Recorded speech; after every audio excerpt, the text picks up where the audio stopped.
Sveiki, noriu parodyti svetainės naujas vardas LT mažą paslaptį. Šioje svetainėje yra įdiegta paprastutė, bet gera elektroninių knygų skaityklė, kurios visiškai pakaks tiems, kas dar dvejoja, ar diegti skaityklę savo išmaniajame telefone ar planšetėje. Taigi atveriu naujas vardas LT.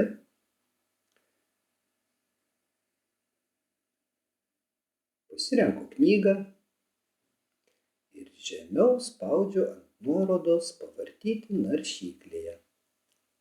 Palaukiu, dar palaukiu.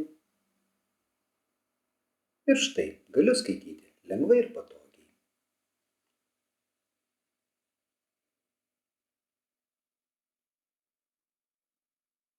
Ši skaityklė turi keletą nuostatų.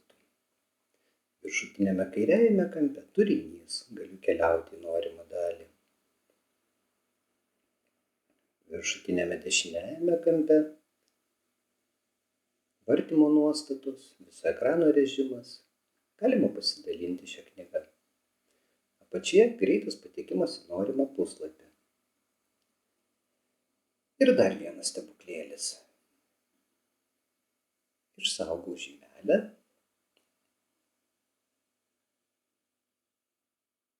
Einu, kur man reikia. Paskui vėl paspaudžiu žymelę. Ir štai.